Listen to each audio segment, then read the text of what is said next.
Ladies and gentlemen,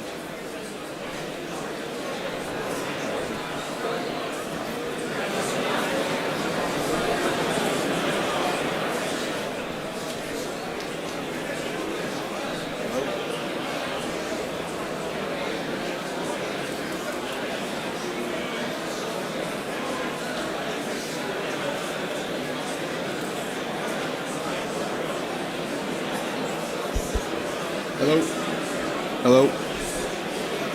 Ladies and gentlemen, please rise for the arrival of our official party, panelists, and executive director.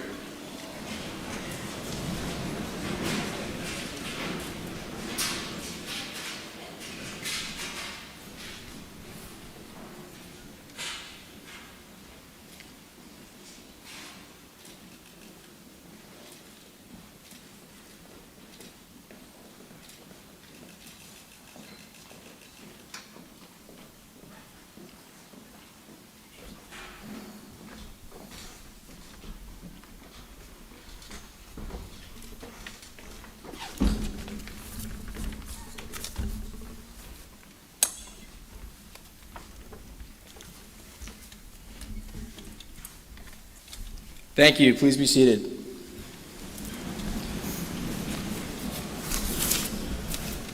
It is my pleasure to introduce a faculty member who inspires us all to partake in Captain Alden Partridge's idea of experiential learning.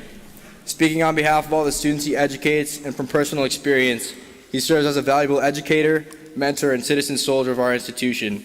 Without further ado, I would like to welcome Dr. Travis Morris, the Executive Director of the Military Writers Symposium and the Director of the Peace and War Center.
So good evening.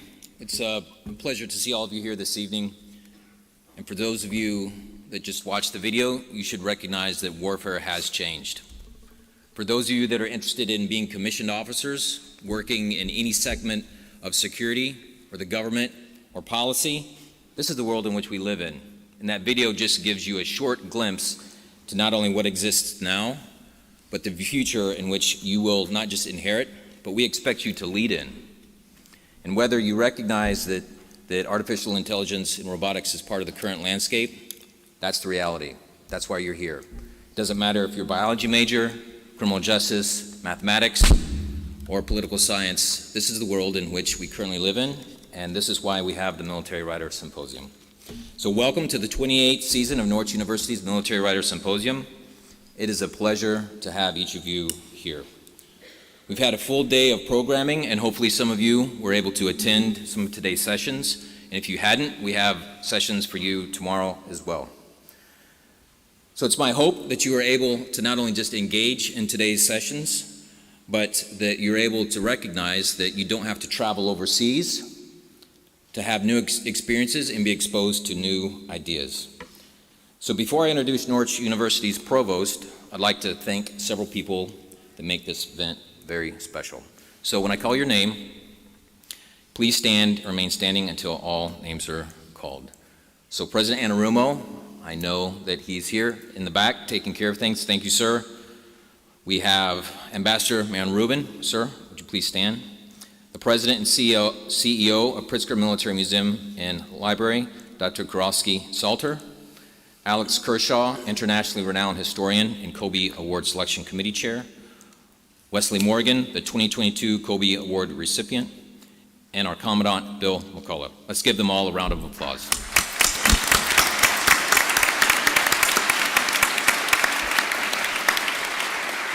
So events like this don't happen in a vacuum. There's multiple supporters. There's multiple different parts of our team that make this happen.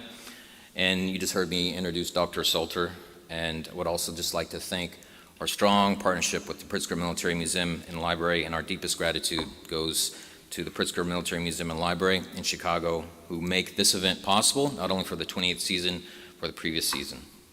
So I'd also like to welcome you that are joining us via live stream. Welcome, and we hope you enjoy tonight's programming.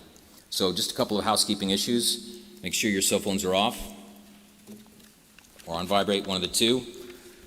You'll notice that there are two microphones. So at the end of the program, you're going to hear the moderator call for students to ask questions. Please have your questions ready. You have a panel to my left that's some of the globe's leading thinkers on today's subject, so please engage them.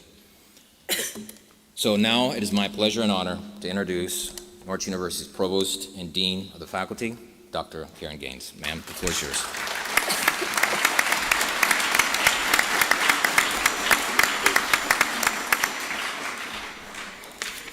Wow, welcome. What an outstanding event that we have planned for you tonight. The Military's Writers' Symposium is a signature academic event of Norwich University and is led by Norwich University's Peace and War Center and supported by the Senator Patrick Leahy School of Cybersecurity and Advanced Computing. This symposium is the only program of its kind in existence at an American university, and we are proud to host this event. The Writing Symposium has brought some of the most prominent military, intelligence, and international affairs writers of our time right here to Central Vermont. It is designed to educate, enlighten, challenge, and inspire. The symposium is not only renowned for its relevance, but has never avoided hard issues as it focuses to advance our understanding of critical security issues. In 1996, the symposium was conceived by co-founders W.E.B. Griffin and Carlo D'Este, with the support of former Norwich President M.G. Russell Todd, USA retired, to bring influential writers to Norwich University. In the past, we've focused on cyber warfare, PTSD, the role of the media in war, war's effect on families, the impact of World War I, Iraq, environmental security, and the power struggle in the Arctic.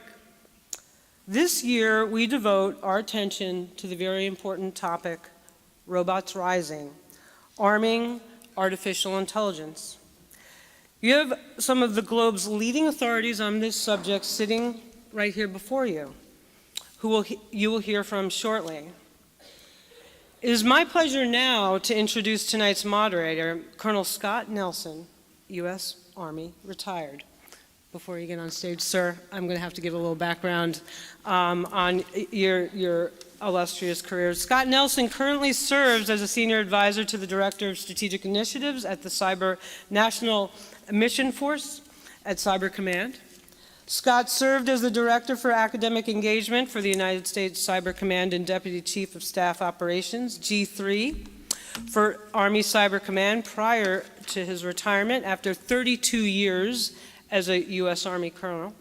In addition to his military service, Scott held a position as Vice President for Norwich University's Applied Research Institute and Vice President of Strategic Initiatives for Security Set.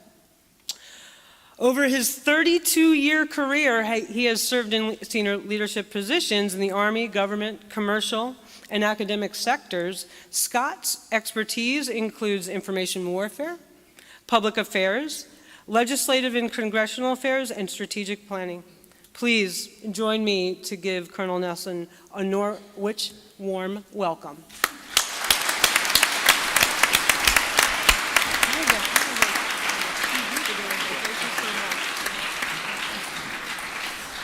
So thank you so much. It's a very distinct honor to be here tonight. And I want to start with a story. So you heard I wasn't a Norwich grad. And so I wanted to tell you a story about how you know that I'm not a Norwich grad. So when I first came to work for Norwich University Applied Research Institutes, my boss, Phil Sussman, walked in the office one day and said, "Boy, you really shined your shoes well today. What'd you use, a Snickers bar?" And so for tonight, I'm going to show you that I didn't shine my shoes so you can tell that I'm not a Norwich grad. That was a funnier story than when I said it earlier this morning. But I'm truly honored to be here tonight, and thank you, Travis, for the invitation, and all the distinguished faculty members I've worked for and with for the number of years, and continue to want to work with as we bring more and more stuff from U.S. Cyber Command to this university. So tonight, we want to talk about a couple things. First of all, we want to talk about artificial intelligence and the future of warfare. And really what we're going to try to set up for you tonight is, why do you care? As future Army officers, future Air Force officers, Marines, Naval officers, Coast Guard officers, or leaders in government. And the reason you care is because it's here today. Artificial intelligence is shaping the future of warfare. It's shaping warfare today. And we're using it, especially at Cyber Command, to understand our adversaries, and specifically what General Fogarty used to describe as the pseudo loop. So you've all heard about the OODA loop. The pseudo loop is sense, understand, decide, deliver, and assess. Artificial intelligence plays a role in all of that. So from a cyber perspective, you look at the data sets and as a cyber operator, the amount of information coming at you is unattainable from a perspective of human decision making. So artificial intelligence is the machine learning aspect of trying to make sense of what we're seeing and allow us to make decisions on how we're going to respond to that, and then assess our actions in the battlefield. I can tell you the adversaries are using this extensively as well. Our chief competitor, if you've read the national security strategy that came out today, we see China as a major competitor, and we're competing with them. And we also see the Russians, the Iranians, the North Koreans as major players in this battlefield as well. So with that said, this panel is going to go for about 50 minutes, and then we're going to have about 30 minutes for questions and answers. I really would like you to engage the experts we have on the stage tonight. And I'm not going to try to read their bios because they're too extensive, if you can read those in the room, but I would like to have them introduce themselves, and then we'll start into the conversation. My name is August Cole, predominantly a writer, books like Ghost Fleet and Burn In that explore the future of conflict.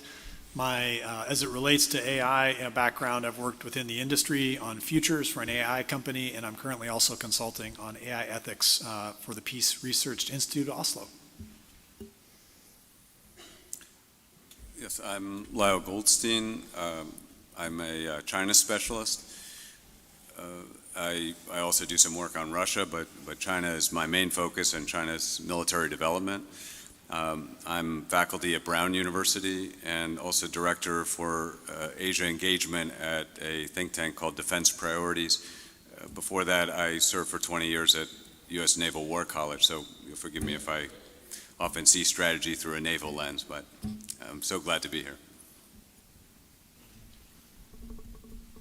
Hi, I'm Sharon Weinberger. I'm the National Security Editor for the Wall Street Journal. I've spent the past 20 years either writing or editing on the intersection of science and technology and national security. Sort of my intersection with the world of robotics and AI is in 2017, I published Imagineers of War, which is a history of the Defense Advanced Research Projects Agency, the Pentagon's R&D arm. Hi, I'm Marco Close. I'm probably I'm in charge of the fictional aspects of all of this. I'm supposed to make up all the stuff that makes people like these go, ooh, we need to implement that. Sometimes it works, sometimes it doesn't, but I am the author of several military science fiction series. One is called Frontlines, and it's basically young man goes to war. One is called Palladium Wars, that's basically older man comes home from war. I have written about 12 or 13 books. That's my qualification to contribute to this. Is not in the AI field. Actually, when I was in the military, I actually was in the military, but I was not an officer. I was an E5 in the German military, and a long time ago. And it was so long ago that actually ties into this evening's events that the unit that I served in got put out of business because now there's drones doing the same job for much cheaper. Excellent. Excellent. All right, so I'm going to start with the first question for August. So can you explain to us what is artificial intelligence and why is it important? And then a follow-up is, at this point, we look at artificial intelligence. It's been sort of largely in the realm, especially in general artificial intelligence, the realm of science fiction. So how are you seeing filmmakers and other creators sort of depict that and really sort of forecast what the future of artificial intelligence will be? This is a great way to open the discussion tonight, in part because defining AI is actually quite hard to do, and I'm not a true AI expert or engineer in the way that someone who works day in and day out with these technologies does. But what you'd find if you gathered a group of AI true practitioners in a room was that there'd be a different definition for everyone. The way I look at it, the way that informs my writing on the creative side, but also on the policy side, is that I think about it as a family of software and hardware that increasingly allows almost human-like cognition capabilities. We're not there to the point where we have the sort of all-knowing, all-seeing, all-doing sorts of broad artificial intelligence that you might have seen in science fiction films that may say, rise up and try to eradicate humanity. But every single facet of your life, I guarantee you right now, is shaped by AI. Whether it's what you're watching next on YouTube tonight when you're done, that is selected by an AI algorithm. Whether it is a credit report, that is also guided by an AI algorithm. The list in the civilian world goes on and on. Similarly, on the military side, that's where a lot of that same driver of change is going to come from in shaping conflict itself. If you go back to the idea of social media and the power of AI, we're seeing emergent forms of warfare that can target truly the human cognition experience, right? How we think and feel. This is something that simply was not possible before, but now is with AI. The headlines that show us new robotic wingmen in the air, perhaps robotic drones that are helping with urban operations. Ukraine shows the value of AI for imagery analysis from space. We're beginning to kind of get in a superficial sense a real understanding, linking together some of these creative visions that the sci-fi world has offered forth in film and video games. But what it's much harder to do, though, than imagine is actually implement. And I think this is where one of the biggest gaps, and in your generation, you're going to start to see this actually come to fruition. Government works on programmatic budgets. It works with oversight. It works in the fairly mundane but crucial importance, crucially important facets of like our system in a civil military context. Yet that's also very, very difficult to acquire systems like software. That was true before AI. It's getting harder. Drones are going to be incredibly disruptive to the combat arms sector. We're going to see essentially the same sort of replacement pressures in the civilian world, really affecting fields like aviation, like infantry, et cetera.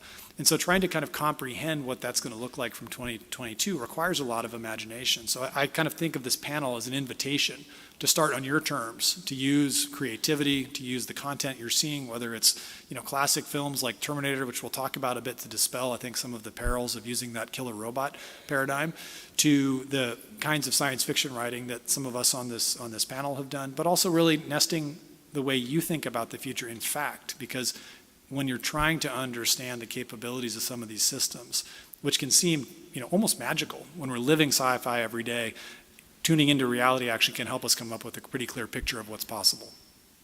Excellent. Anybody else want to answer? Take that Well, it struck me, it was so much interesting discussion today, but and appreciated the reference to Terminator, of course, but I thought a very interesting point was made by Martha Wells in her discussion when she said that she was grew up in the, I guess, the 1980s and was very much impacted by this movie, War Games. And to me, if we think of different kind of paradigms for how AI will impact the future of warfare, this idea that the robots rise up and try to destroy humanity, to me remains very far-fetched. But the possibility of uncontrolled rapid escalation occurring in the circumstance where both powers field very extensive AI capabilities is to me, that is truly scary. And as we look at great power competition, and it was mentioned that today the new national security strategy is out, so to me, I have that foremost in my mind, and it's of great concern. Excellent. Okay, Dr. Goldstein, another question for you. So as you look at artificial intelligence, can you sort of talk to us a little bit about where that's being used in the military, and how is that sort of different in the real world from what was imagined, say, even back in the 80s with the Whopper at War Games? Yeah, I think that, I mean, we are seeing a tremendous amount of course, of AI activity, and I mean, let's face it, I think the foremost impetus was, the campaigns in Iraq and Afghanistan, and all that taught us about what could be done with drones, and I think that had incredible implications around the world. I mean, I would say, again, putting my Navy hat on, if you don't mind, that the implementation is quite a bit slower than maybe some of us had imagined. Really, the foremost area where, beyond the aerial drones, where the Navy has been using drones for a decent amount of time, a decade or more, is really in hunting mines. But we're a long way, I still think, from really fielding robotic surface ships or robotic submarines, although they are playing around with various prototypes. So in a way, I think what we're seeing, just my quick take, is that as a matter of practice, that the drones become, at least for now, a kind of a supplement to the warfighter, but not the main warfighter. Excellent. Okay. Hey, Sharon, can you sort of talk to us a little bit about where you sort of see the risks when it comes to the integration of AI into warfare? I think the risks are that we become overconfident in certain type of capabilities. If you look at where robotics and to a certain extent artificial intelligence has gone, it's not in the ways that I think we would have expected 20 years ago in terms of the first applications.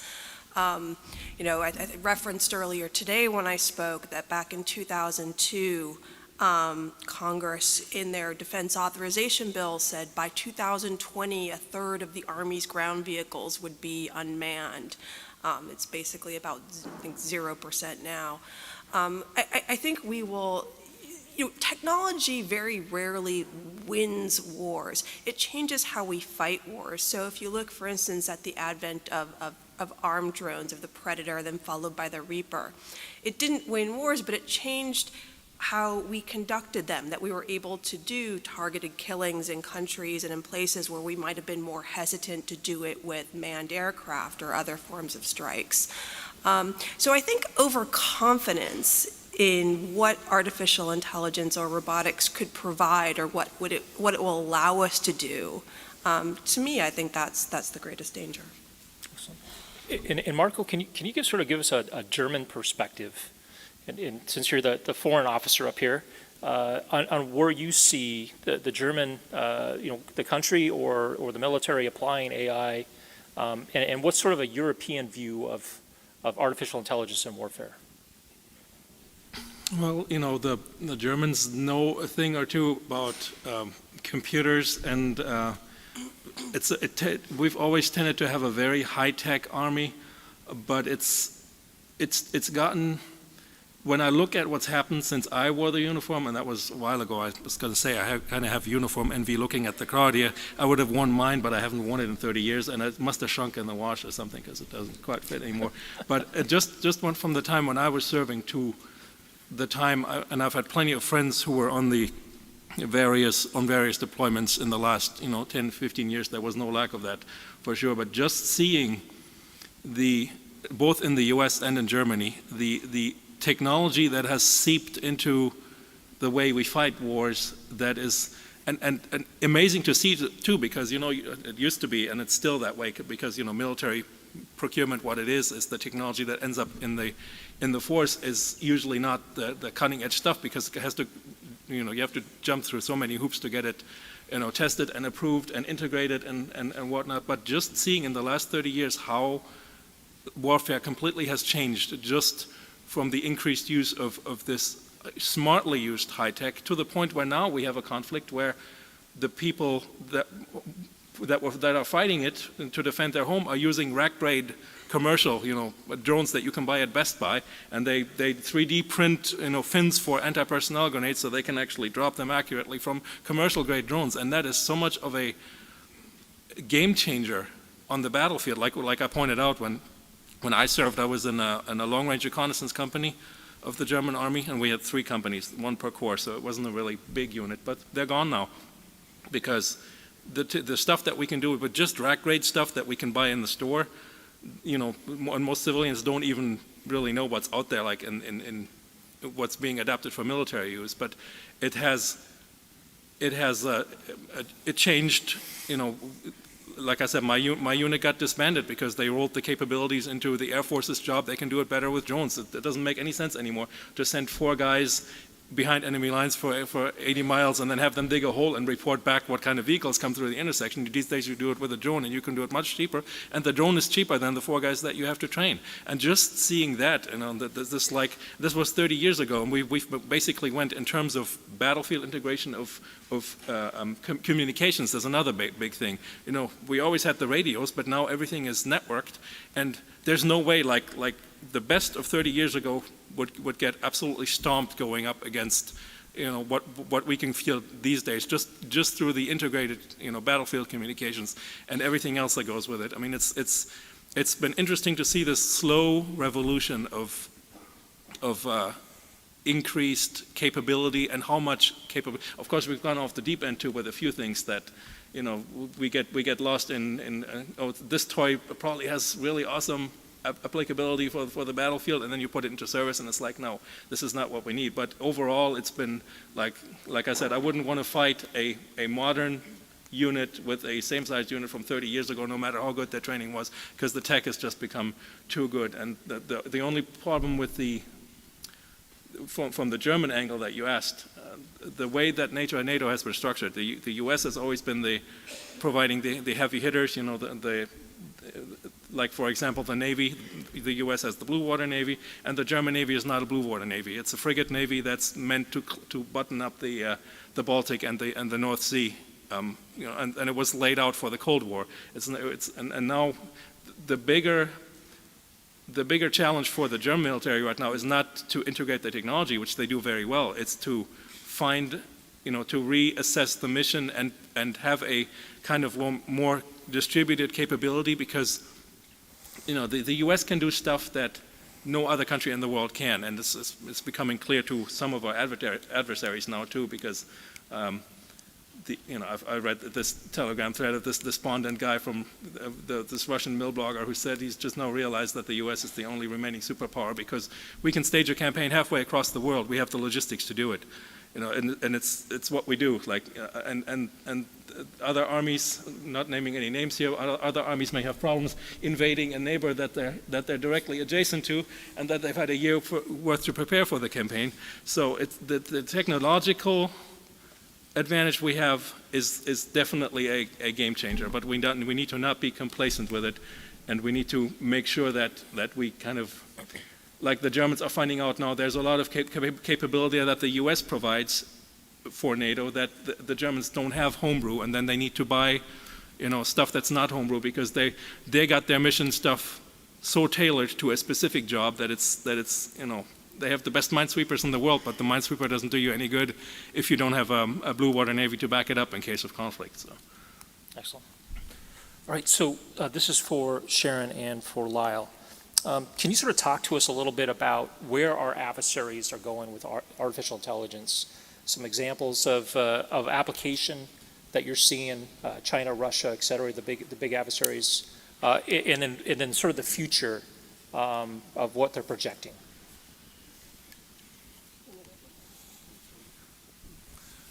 Well, yes, it's quite a lot to speak to. There's a lot going on, and I will speak on this tomorrow morning, actually. If for those of you who will be there, I'll be speaking about Chinese naval unmanned platforms in particular.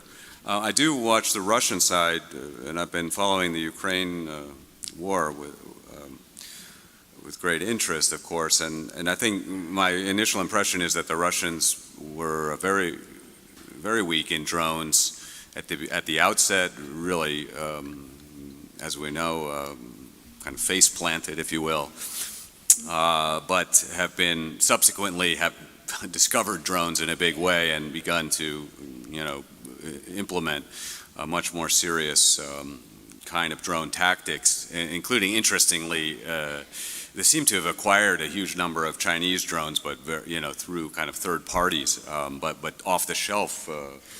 Seems to be quite effective for them in some ways. I would also point out, by the way, Russia is the only country that I know of to really fully integrate AI into the nuclear delivery system. That is this Poseidon UUV. I'll mention it tomorrow as well, but that's an unmanned system, a nuclear delivery system. Anyway, let me move to China, though. Although I also want to note that it's fascinating that we see in the Ukraine war, we see elaborate use of both Turkish and now Iranian drones. I mean, that in effect, that should tell us something quite interesting here. We might want to pick that point up later. But let's talk about China for a minute here quickly, and I'll just say that, China really has set itself up as an AI superpower, and I think there's something there, is my impression. Some people have tried to explain this, but I mean, part of it is if China's the kind of country and it has this the type of government they have, means if they put a singular focus on one area of technology, by golly, they will get there, and very quickly as well. They have the resources, they have the brain power. It's been brought up they're able to make use of big data in ways perhaps that we're not. Now look, a lot of very disturbing things are going on in China related to the use of AI, like social control, social credit scores. We can talk about those things as well. So there's a very negative side. But I would encourage you to think also that China is capable of doing quite elaborate infrastructure projects like electric vehicles on a very large scale. So anyway, I will just leave you with this thought that I watch Chinese military news basically every day, and I will tell you the amount of the integration of drones into their operations at every level is truly extraordinary, and in some ways does surpass the U.S. military from what I can gather. So I'll discuss some of that tomorrow. But we had we had better not underestimate China's efforts in this area. Thanks. Sure. Speak mostly to Russia, as I know it a little bit better than China, but even there. Sorry, I said I'll speak to. Thank you. I'll speak mostly to Russia, as I know their defense industry and what they've done much better than China. I would actually posit that Russia has been fairly limited in integrating AI, or probably what we would, of our standards of AI, into their systems. Quite the opposite. Russian defense industry and Russian weapons have been known for being analog. They've been slower to have digital cockpits for their helicopters, for their aircraft. They have, as we've seen now with sanctions, they have limited access to chips, where weapons have been seen in Ukraine, where there were chips. A lot of them are Western Western origin. Russia doesn't have a Silicon Valley or an equivalent thereof. They've also been very focused on the export market for much of the past couple decades, where again, the focus has been on more basic technology, analog. So I don't know what I don't know. Certainly the more advanced air defense systems like the S-400, use advanced technology, but I just don't see any evidence, or even when you look at what's going on in Ukraine, that they have any sophisticated level of true AI in their systems. I would say overall they're behind. And as I said, the most obvious thing is where's Russia's Silicon Valley? For China, I have much more limited knowledge. I guess I would share what I know that some of my colleagues in the journalism world who have reported from China said. They said there's a tendency for the press, for the Western press in China, everything the U.S. does, we report on the flaws. Because we have a lot of access to U.S. weapon systems that go awry, to development programs that are behind schedule, over cost, that are oversold. Whereas when the Western press tends to report on China, everything works. Everything is as it's said. And part of it is simply we just have much less access to what's going on there. So I don't know. I know that there's been a lot of emphasis in China, and there's been a lot of good reporting on what they've done with data, with AI. But I don't know that we have any evidence, real evidence of what they've done with it, of how far ahead, how they've integrated it. Going back to the hack of the Office of Personnel Management, the huge database trove of information they have on U.S. government personnel, past and present. And one can certainly imagine things that you could do with that database on U.S. personnel with artificial intelligence, but we don't know. Okay, excellent, thank you. All right, so this is for everybody on the panel, and I'll start with August. So as you start looking at the appearance of AI in the battlefield, can you sort of do a future cast on where do you see the application? Are we going to see AI application in medicine on the battlefield? Are we going to see that in intelligence? Certainly we're seeing that now. Are we going to see that in infantry fighting vehicles and close air support and fire support? Where do you sort of see things going on from an application perspective for these young officers for the future? So one of the ways that I go about looking at what's ahead, say in the next 20 years, is by trying to kind of baseline where we are now. I feel like when you're forecasting or trying to create a credible understanding of what's coming down the pike, it's really important to understand the landscape of today. And where that points towards, in say kind of the late 2020s, early 2030s, is a force that hopefully has gotten out of its own bureaucratic way, so that, for example, the Air Force's current programs to develop autonomous wingmen are advancing along the lines of producing truly useful platforms, right? That aren't so expensive that nobody wants to employ them, but aren't so inexpensive that they don't have the capability to survive in a very contested airspace, for example.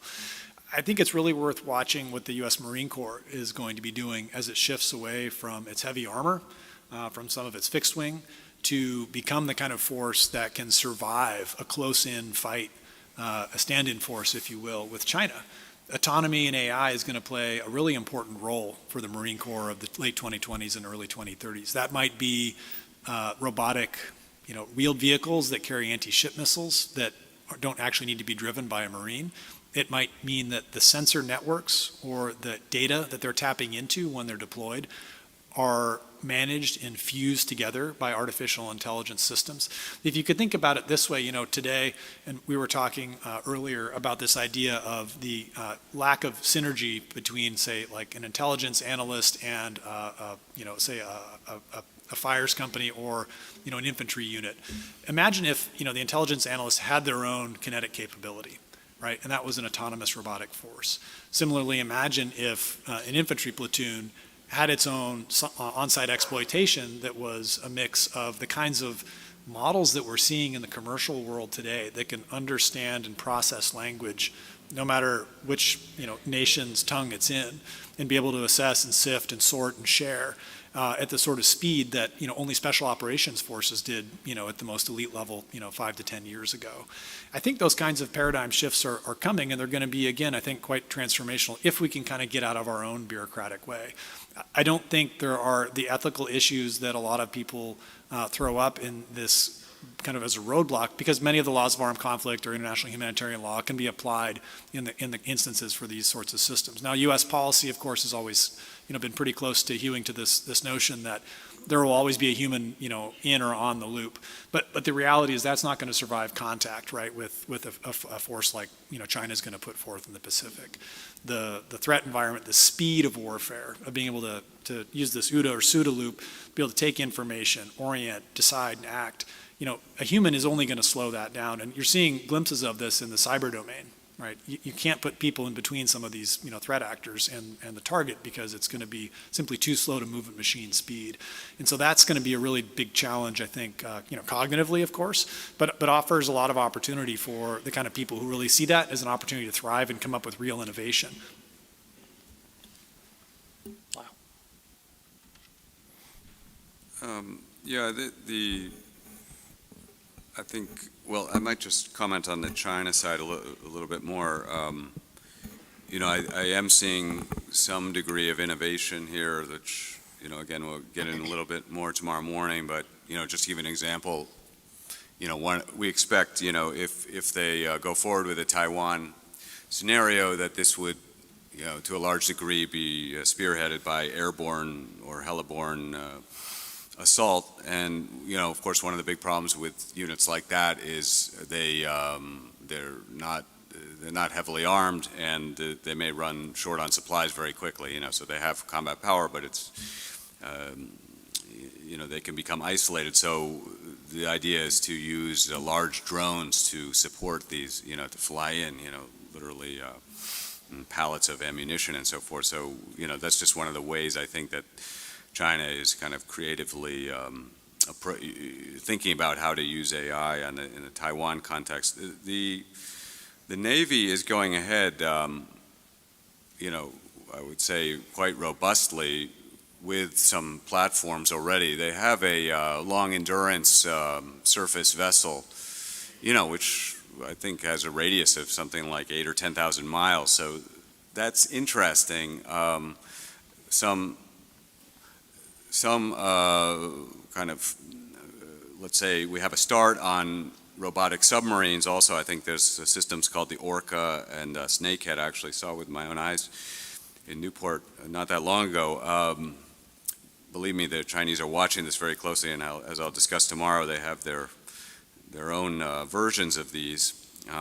But I would also raise, we were talking about the risks here, and I would just raise something that I see which is a little disturbing, is that we, in the United States, one reason we were quite successful with our implementation, if you will, implementing this drone revolution, was that it was kind of a low threat environment in a sense.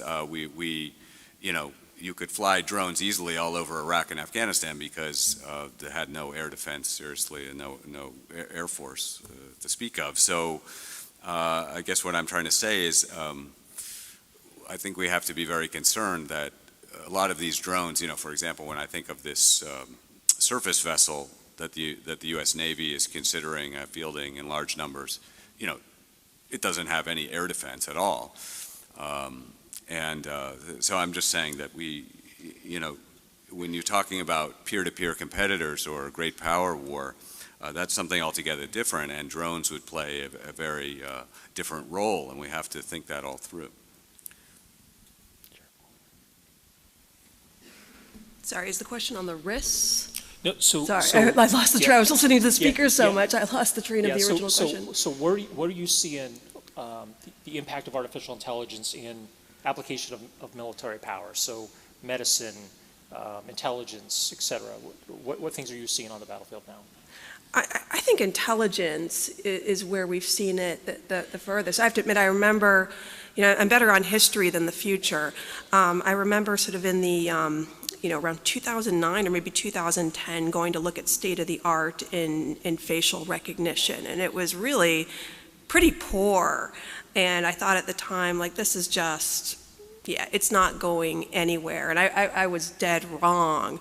I think in things like biometrics, artificial intelligence, pattern recognition, targeting, these are things that computers and artificial intelligence do very, very well. I think in intelligence, which is of course then applied to military applications, is where it has made and probably will continue to make the biggest gains.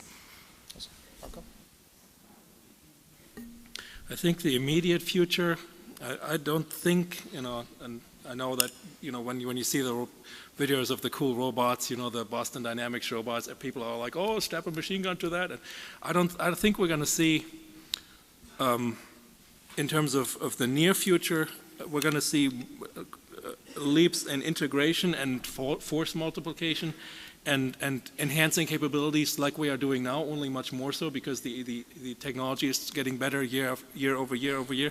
I don't think that, like personally, as an old infantry guy, I don't think we're going to see autonomous robots with machine guns. Like we don't trust our Teslas to take left turns reliably without killing people. And we're not going to strap a machine gun to one of those cute little Boston.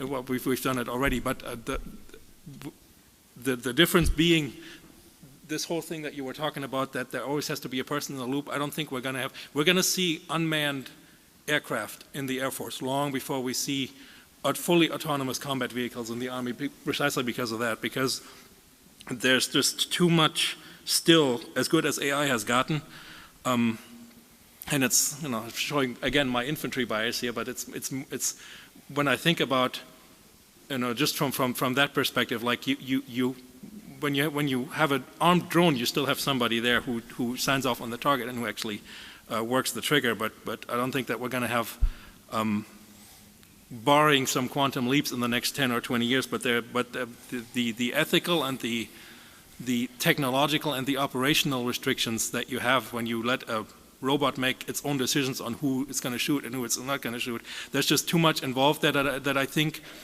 is beyond the capacity of current AI, of the capabilities to understand, like for example, the nuance in an infantry fight where you're out on patrol and everything looks normal, but you've got that tingly feeling in the back of your head that says something's fishy, that you can't teach an AI. Like you can not the current generation of AI. You can allow for a whole bunch of what if scenarios, but it's an algorithm. It's like if then.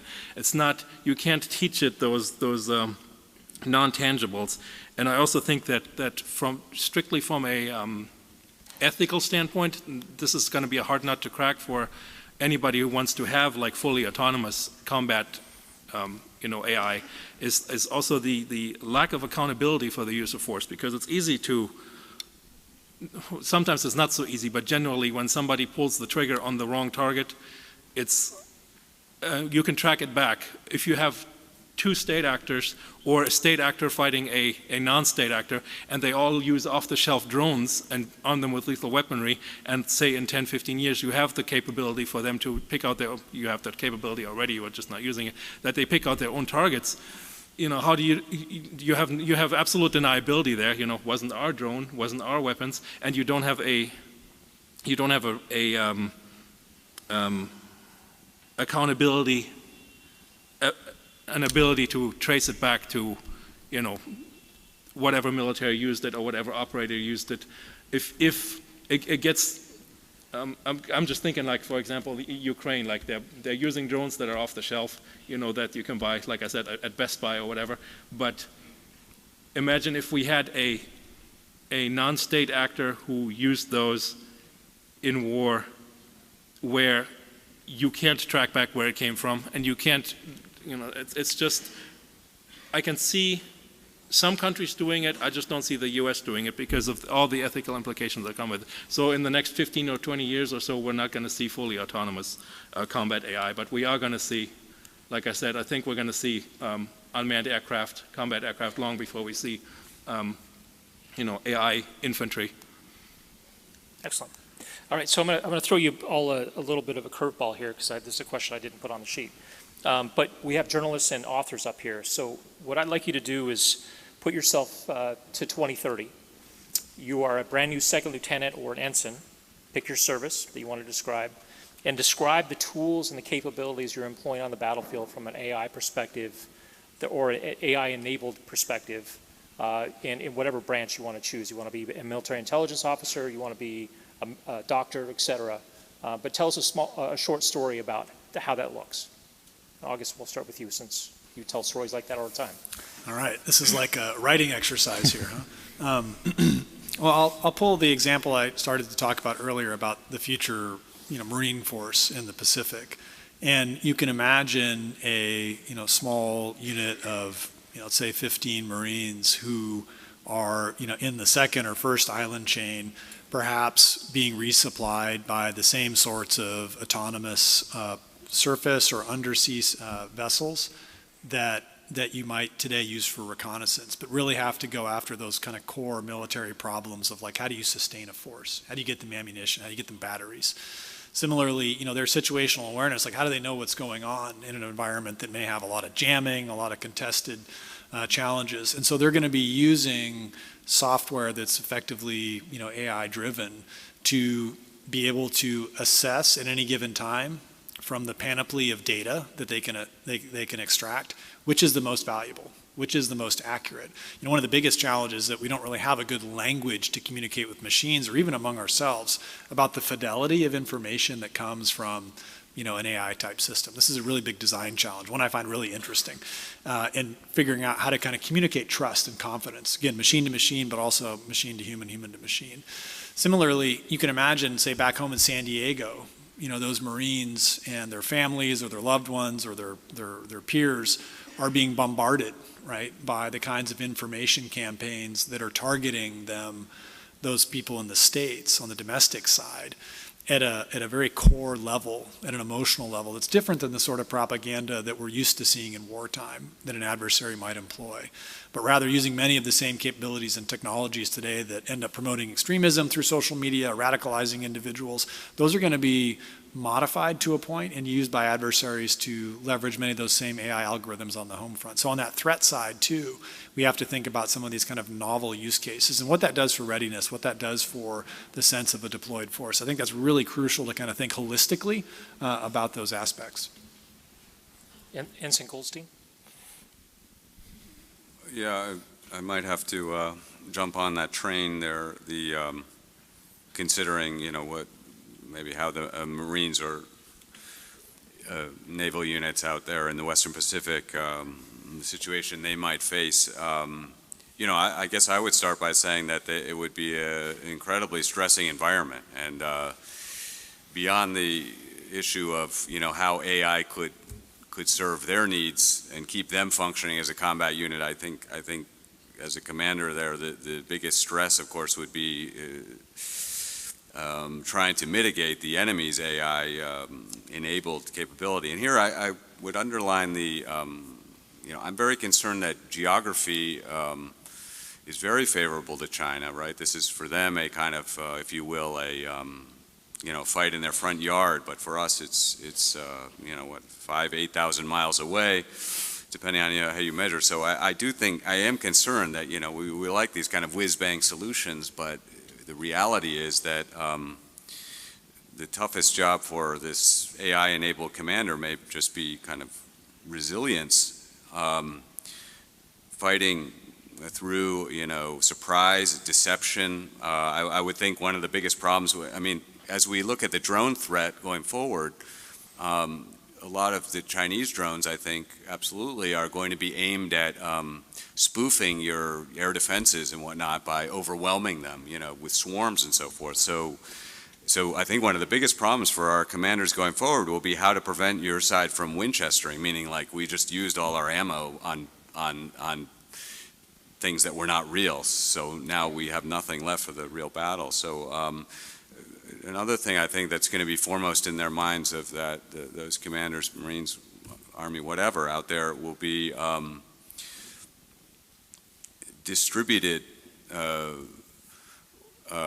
warfare, in the sense of I think drones are giving more information to both sides, to the point that these networks, especially logistics networks, are newly vulnerable, so that distributing your force will be huge. And then last thing I'll say, I think I can imagine this commander would also have a big headache, because I think levels of command also get blurred a lot when everything is, when you have, you know, such information available throughout the hierarchy, so that, you know, I think you're going to have some major command confusion and also civil military discord, you know, resulting from that, all those hard decisions that, you know, that are, you know, maybe way out in the Western Pacific, but the Pentagon has a video feed and has a say, you know.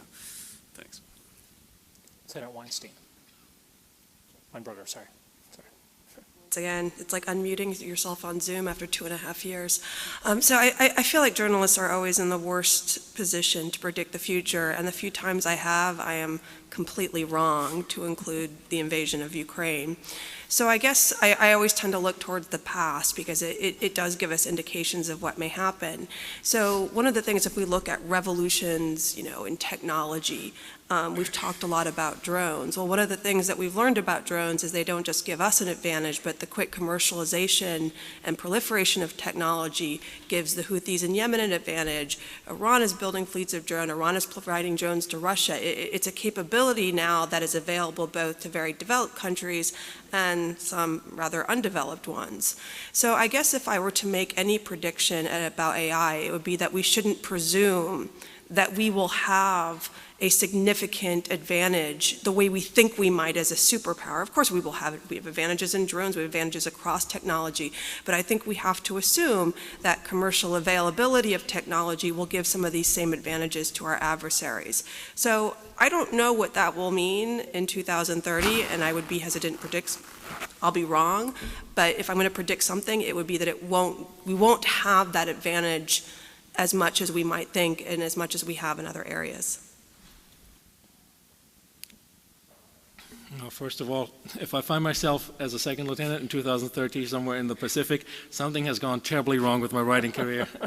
But I think that what we're going to see is precisely what you said, Sharon, is that the people that are in competition with us, that cannot, basically, if it's a stand-up fight, even if it's halfway across the world, like, you know, Chinese with Taiwan or whatever, it's going to be a tough nut to crack for them if we start going all in, because, you know, we have capabilities that they don't, and the technological gap is shrinking, but it's still hugely in our favor. What's going to happen is, in the next decade or so, is that, especially after seeing what's going on in Ukraine, is that a lot of these non-state actors and a lot of these state actors that are basically, you know, belligerent or opposing us, will use that the increased capability of AI and then the increased availability of this off-the-shelf technology that is militarily useful to try to close the gap in ways that we are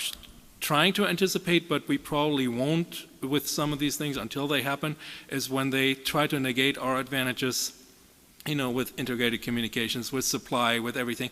There's a lot that you can do with, you know, the AI capabilities that we have now, and we've seen this in previous conflicts, and we've seen this also in the non-military political arena, that you can get a lot of bang for your buck.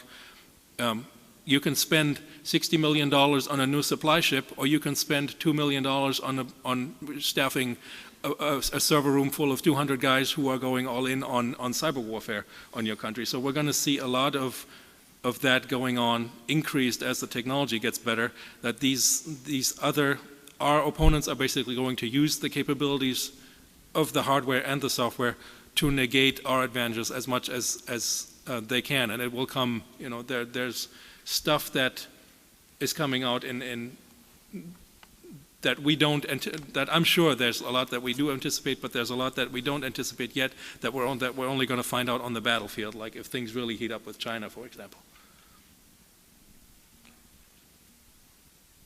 Oh yeah, I wanted to interject that I really feel strongly we need to probably shelve the idea that we are going to have superiority or even technological superiority over China in a battlefield fight.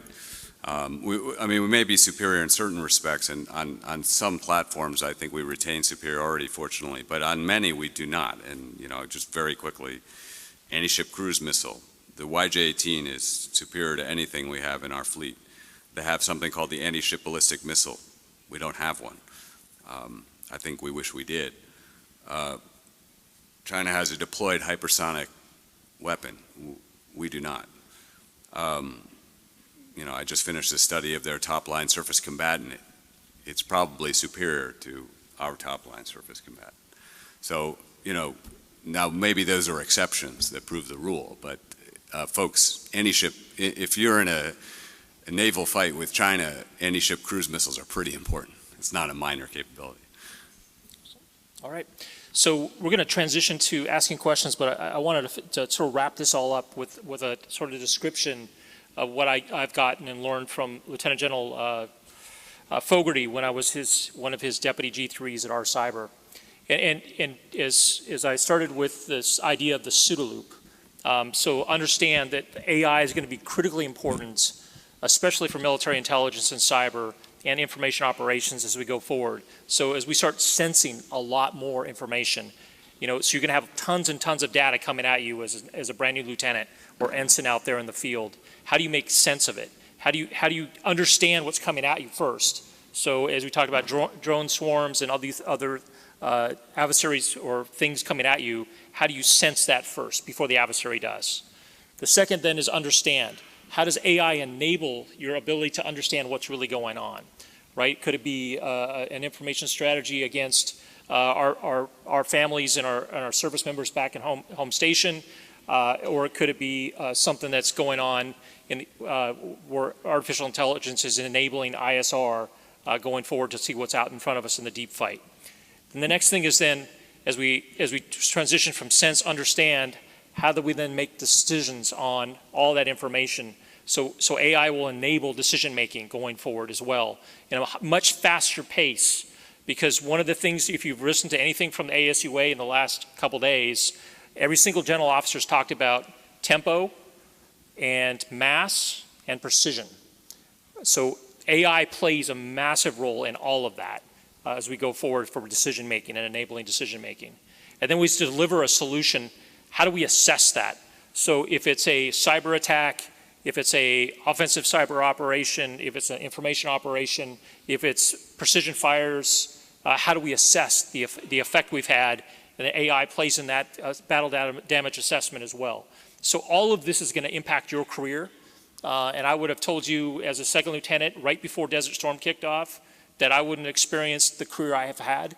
I guarantee you'll have this experience going forward and in a much faster rate than what we have seen in our lifetimes here so far. So with that said, I'd like to open the floor to questions.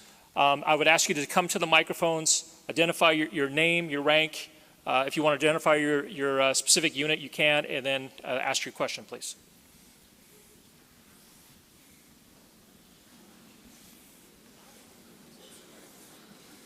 Can y'all hear me? No? All right. Okay. Sir, the first question. All right. Can y'all hear me? No? All right. I'll be louder. Good evening. My name is Cadet Staff Sergeant Hartso from Alpha Company. And one of my questions for y'all is that when y'all were speaking, you were talking more so about the combat arms side of AI. I was wondering if some of y'all can expand the idea of logistical support AI.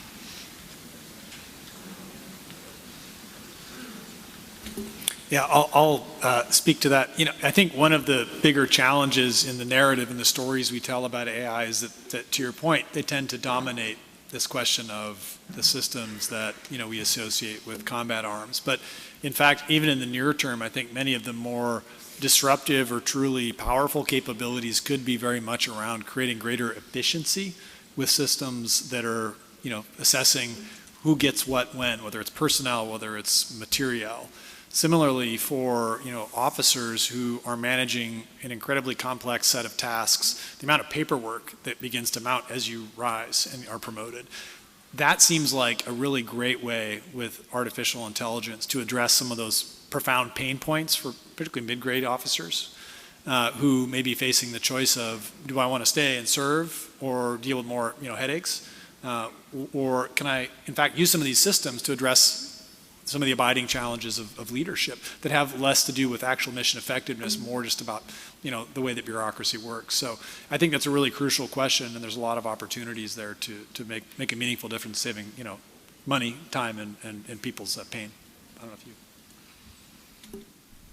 Yeah, great question. I would just comment quickly, looking at Chinese military media, I mean, it is stunning how much they are convinced of, the key role of logistics, obviously, but AI as, a important integrating function. I mean, if you think about a Taiwan scenario, for example, you got to move a lot of stuff, right? And you got to move it very fast, and you got to move it in a kind of stealthy way.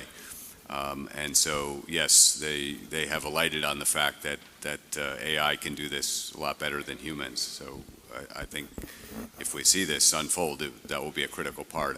And undoubtedly, they're betting on their logistics advantage, right? Their logistics train is so much simpler than ours if the fight is in their backyard.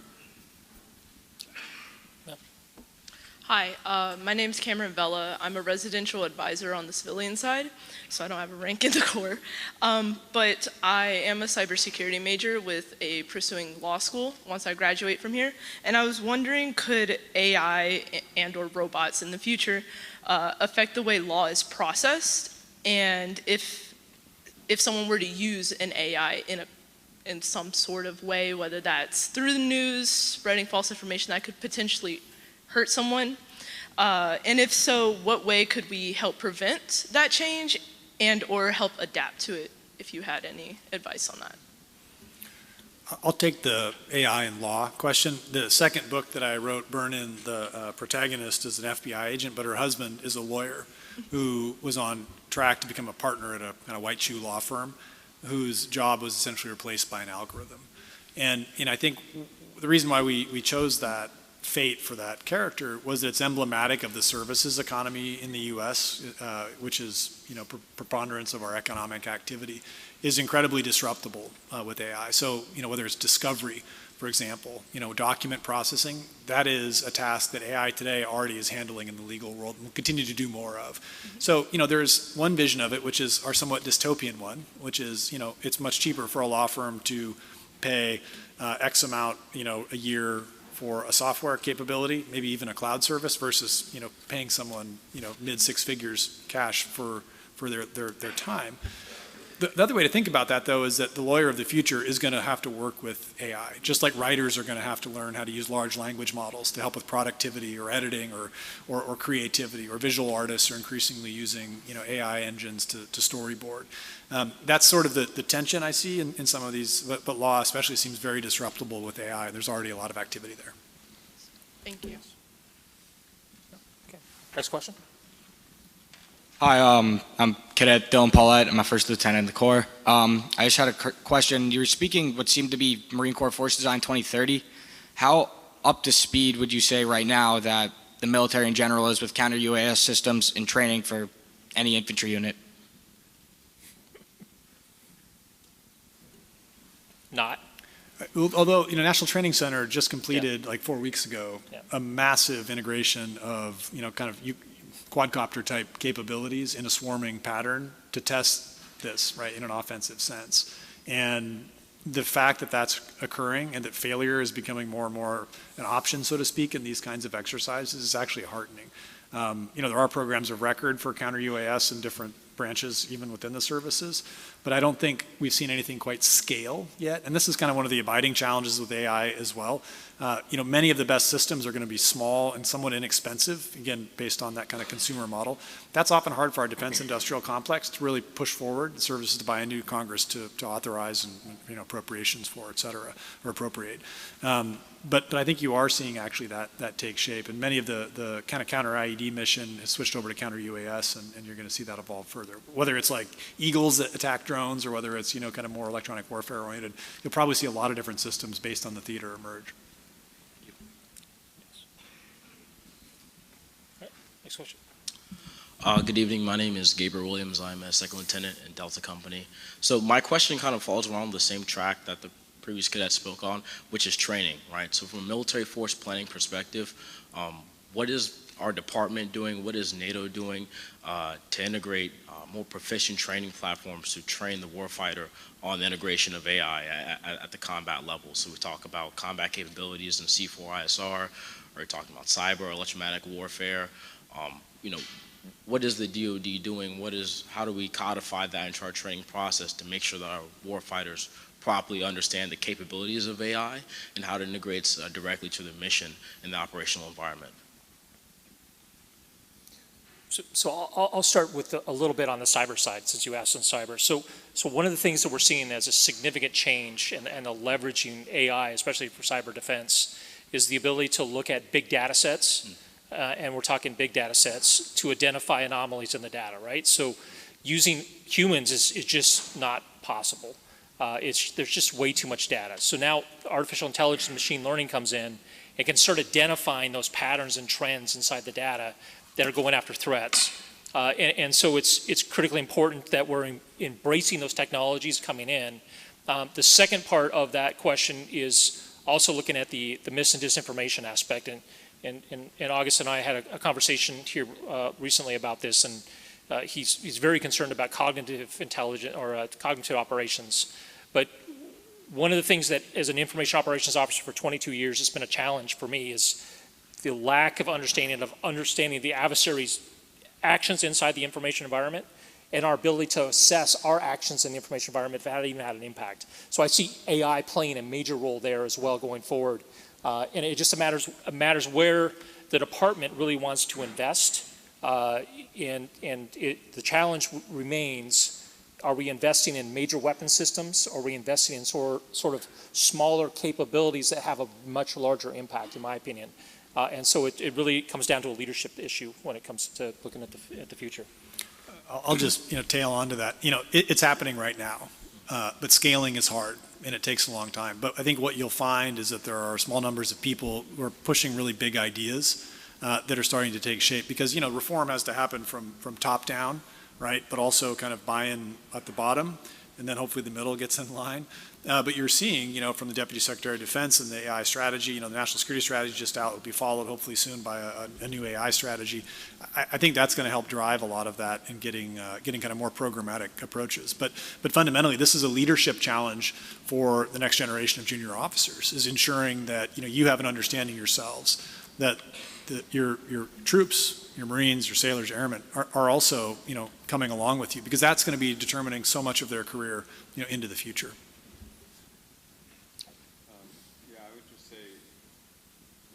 From what I've seen in the Navy, and I can say I no longer work for the Navy now, so I can maybe speak a little more freely on this, but it seems to me there were some major gaps in training, and this has been in the press, I think, as well, and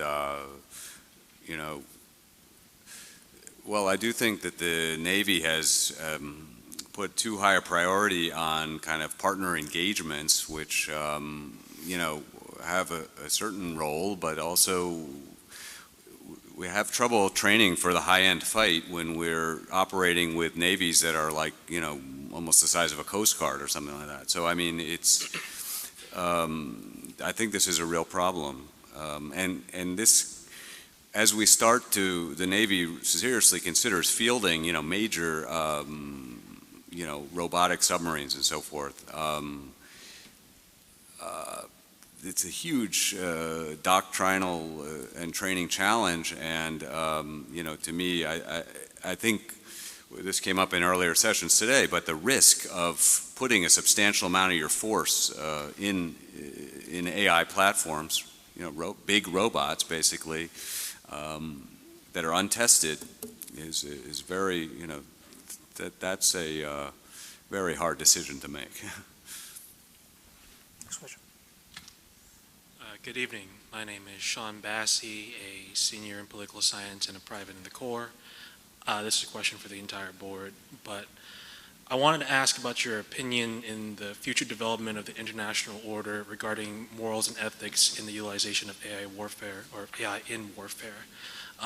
For context, in this board, of course, we've talked about the utilization and unlikely outcome of full AI warfare in the sense of like Terminators walking down the street, just because there's a lot of moral and ethical dilemmas with that. However, we also see the development of these very same systems in the case of Iranian drone swarms being utilized in Ukraine by Russian forces in a recent suicide attack on a Ukrainian armored brigade headquarters, North Korean exploitation of cyber warfare on US government personnel data, and the increasing usage of arguably rogue states not adhering to a moral or ethical code in utilizing AI in warfare.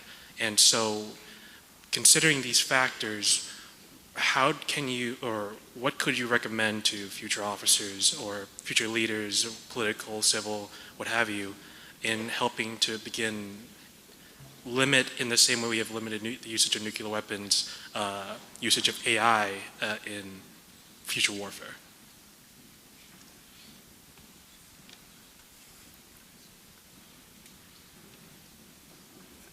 I don't know that we're at a point where we're going to be able to put the brakes on the use of AI in warfare at a global level. Individual nations may be able to make that choice. Maybe even within a community like the EU or NATO may even have its own prescribed limits. What I think it is a facet to your question, which is, if an adversary is using unrestricted, killbots or terminators or whatever, does that by necessity require a like, degradation in our own standards, right, in our own kind of conduct? And I don't think it does. I mean, these are choices that have been faced for a long time when it's, the 20th century is, escalating technologies for destructive power. What I would say, though, is that when you look back at World War I and unrestricted submarine warfare, when you look at World War II and the targeted bombing of industrial and civilian cities, you have seen increasingly indiscriminate, targeting of civilians with more advanced, weaponry. The worry, I think, with AI is similar, right? And I think it's right to be extra vigilant and to have a conversation now about what are the ethical norms. Is it a virtue ethics approach? Like, do we try to kind of set an ideal, right, that we can adhere to? And what do we have existing in our current code? Some of the ways that I think the civilian tech sector is using AI is incredibly unethical already, right? And these are driving some of those valuable companies in the world. That should be worrying as much as whether we're going to modify the UCMJ or international humanitarian law. So in many ways, the next generation of military leadership has to make that incumbent on them, because these technologies are going to influence what they can or cannot do at a tactical level, or the choices because of this kind of great power context we're talking about, where autonomy at the leader level, like, you may not be able to reach back to a JAG, right, or the orders that you were receiving don't fit the operation as it actually unfolds, so you have to make a decision. So I actually think investing time in understanding the ethics around warfare is just as crucial as understanding the technology itself. And I say this as someone who has an interest in ethics, and I think it's really important. Yeah, I want to add something, stealing something from a colleague. There's been so much focus on the idea of a Terminator and that being sort of the test case for ethics and morality. And there's a friend of mine, Patrick McCrae at the University of Santa Barbara, and he calls these wishful worries. I don't, the best indication to me of where the military is going is sometimes where it says it's going. I have not seen anybody advocating for taking the man out of the loop, for creating Terminator-style robots. So when we talk about ethics, hopefully it takes, I don't think what we're seeing, some of the examples you gave of other countries ignoring the rules of war, that's not an AI issue, that's a rules of war issue, and those are going to be the same things that we have to grapple with, whether it's AI or not AI. Good evening. My name is Cadet Major Benjamin Powers. I'm an electrical and computer engineering major. My question is mainly for Dr. Goldstein. With your time working at the Naval War College, I'm sure you know the importance of wargaming and winning the fight before the fight happens. I was wondering if you think artificial intelligence can play a role in being able to profile certain naval commanders and understanding their forces and being able to create a hyper-accurate profile of that commander that we can then wargame against. Well, yeah, thank you very much. Naval War College is kind of famous for holding this series of games in the interwar period, these War Plan Orange series of games where they claim to, and I think rightly, predict, basically all aspects of the war in the Pacific, and so that led to huge success. And yeah, I take wargaming very seriously in Newport, as you imply. Well, I think your idea has some promise. I know some work was done in Newport on psychological profiling of, adversary leaders and so forth.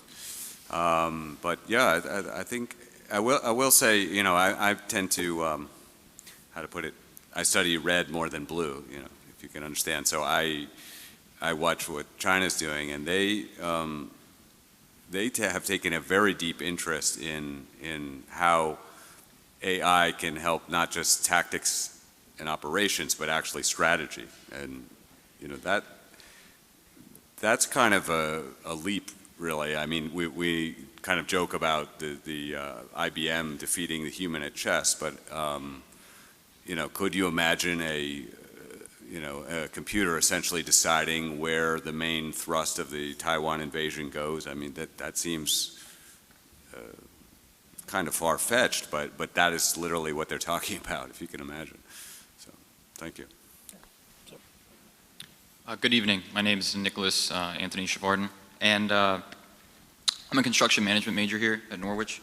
So it's been depicted in many movies and books where countries or organizations rely so much on AI and technology where they rely on it too much, and then there's an electromagnetic attack or cyber attacks that are so frequent and so effective that those technologies are no longer useful and they result back to analog or mechanical systems. Do you think countries should invest in both those analog and mechanical systems with the AI, or completely forget about them? I'm going to jump right in front of that one because Ghost Fleet, this novel where we thought about conflict with China, this was one of the really critical things we were trying to understand, is sort of where does technological hubris get you into trouble that you're so over-reliant on, say, GPS. And this is, again, a book from 7-8 years ago, right? So it's a little bit different point of view of what we know now. My hope is that you can, train to a technological capability, but understand just as well how to operate without it, either temporarily or potentially permanently. So that might be teaching land navigation, for some part of your naval forces to know celestial navigation, to think through different kinds of communication that don't require satellites, because you're going to lose those most likely and not replenish them as quickly as you want.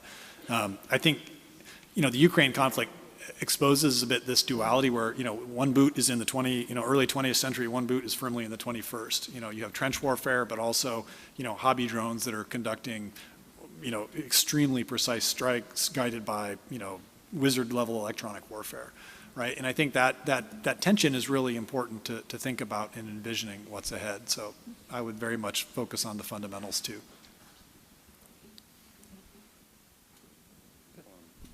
Yeah, I was just at a conference with Space Command, and we were debating, which side, U.S.-China conflict has more incentive to, take out the satellites. And, I found myself arguing that actually it may well be the U.S. side that has the incentive to eventually to take it to that level, because, China may be able to target our forces better with their satellites. So,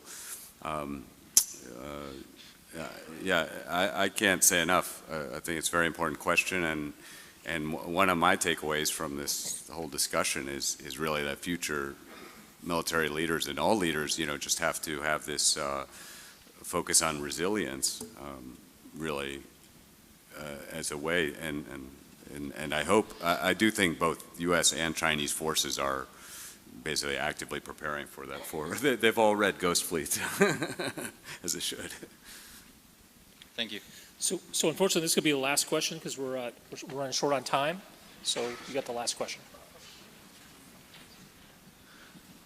To bend over here, but good evening. My name is Cadet Major Cameron Arnold. My question really comes from an infantry point of view. We always hear, mostly in popular media, the talk of the eventual overthrow or overhaul of infantry units and the replacement of AI. And while I understand we're not exactly on the cusp of infantrymen AI infantrymen carrying machine guns and mortars and things like that, how imminent is the eventual downsizing or downgrading of infantry units by AI?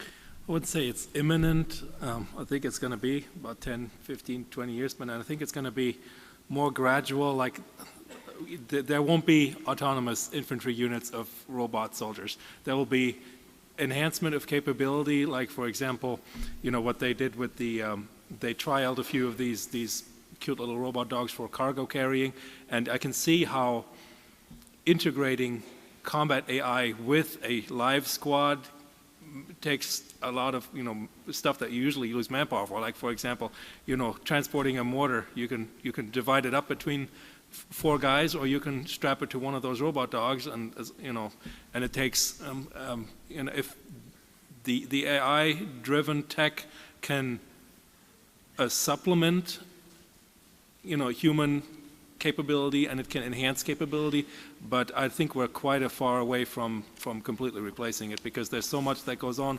the modern battlefield that as of yet, like I said before, that you cannot teach an AI yet. We may get there, but I don't see it happening in the next decade or two. I keep waiting for those videos of dancing dogs and robots to do something more than that. I actually agree. I mean, I think they're going to supplement infantry units, but the question you have to ask for anything is, you know, it's not just enough to replace a human being. It's a question of what can they do it better? And what is better? Is it cheaper? Is it more efficient? Is it more replaceable? So I'm a horrible forecaster, but I would say to actually look at what are the types of tasks, of things that infantry units do, what are the things that could be replaced, that would be better replaced by robots, and that at least gives you an indication. I think it's going to be a long time, if ever, before they're replaced totally. I'll just jump in, you know, with my kind of futurist hat, which is, you know, erring a little on the side of sci-fi, but it's rooted in the real world. So, you know, if we posit that, you know, AI and robotics is going to transform the economy and change fundamentally the labor force. So a country in Europe that has really strong social entitlements is going to have to spend more and more money on taking care of a population that has less and less work. So does their standing army become a bill payer, right? But they still need a defensive, a deterrent capability. Can you create a robotic force that you can stick in a mountainside or a cave and break out when hostilities are urgent, or do you, you know, turn your surface ships into, you know, unmanned systems, et cetera? So the answer may depend by country, by alliance, et cetera. And I think similarly, the U.S. is not going to be immune from some of those same pressures, and that the traditions of having a force that is predominantly, you know, human may be maintained for, again, political reasons, for you know, traditional ones. And I think that we have to be open to the fact that changes outside of the field of warfare may drive some of that for structural and economic reasons. Economics is a huge driver, of course, in, you know, what is becoming, you know, everyday AI already, because it creates, you know, incredible wealth. And similarly, it's going to be incredibly disruptive, I think, when it comes to public goods such as defense. Excellent. So I'm going to give everybody 30 seconds just as closing comments. Go ahead and give your response.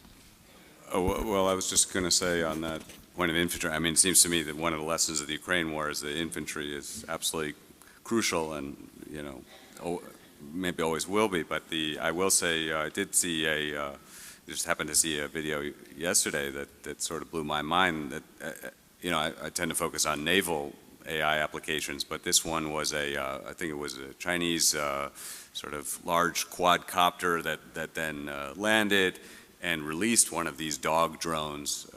And you know, again, I don't focus on those particular capabilities, but it does seem to me that for a Taiwan scenario, that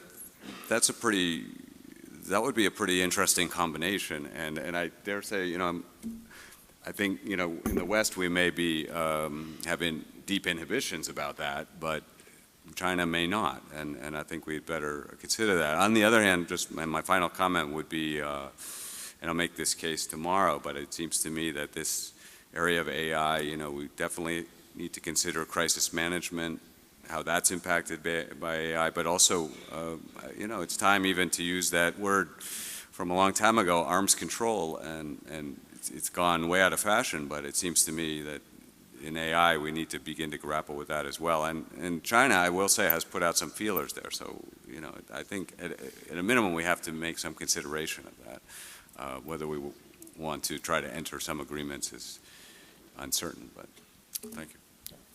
Just closing comments. Thank you. I would just say, follow your curiosity and use as much creativity, bring it to bear when you're thinking through the future of conflict. If you want to play video games, read graphic novels and science fiction to learn about the future of war, you have my blessing and permission. Lyle, you have any last comment? Just closing comments?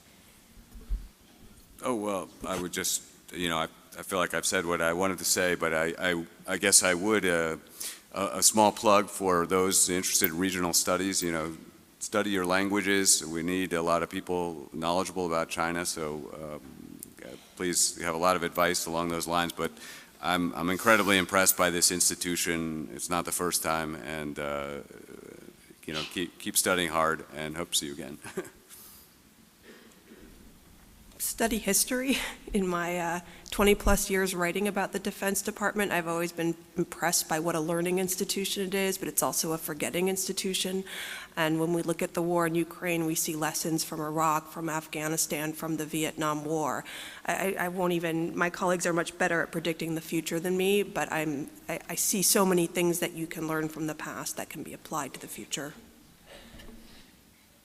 Yes, I concur with that. Study history, but also study your adversaries, our current and our potential adversaries, because it's that old saw of looking beyond the edge of your plate. You have to kind of figure out. It's easy to, and it's a mistake that we've made in the past before.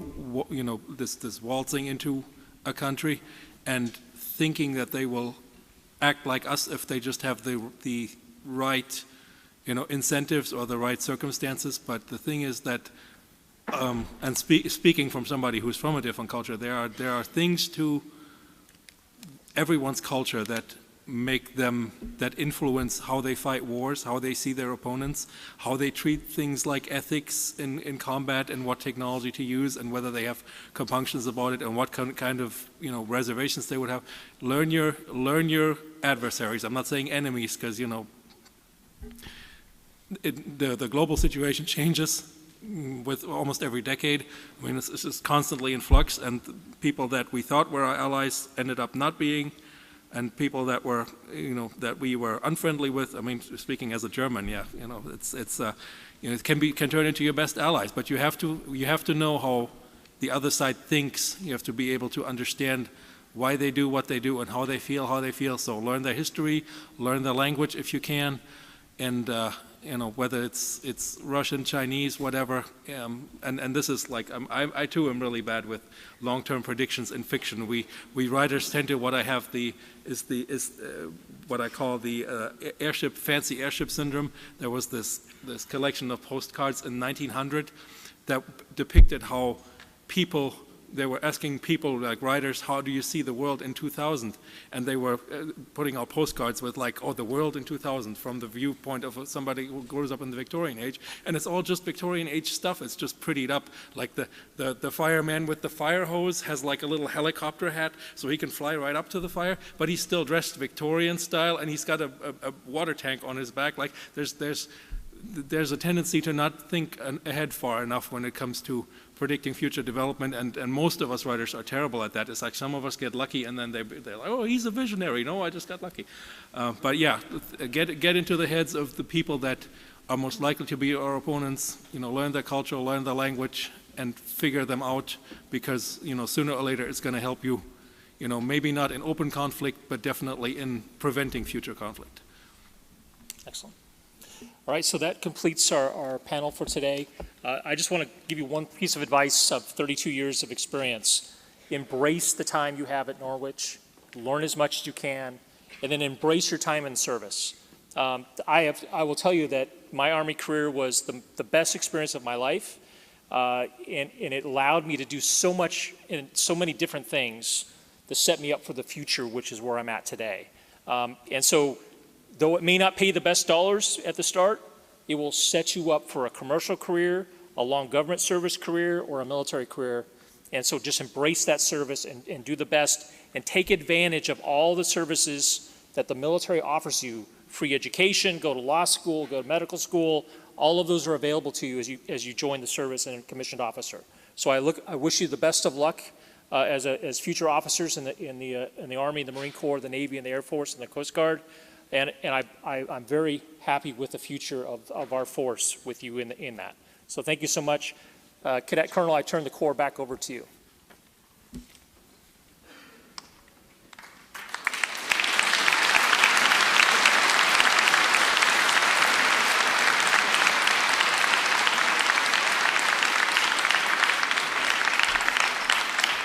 Again, thank you to all the panelists up here. Really appreciate your insight.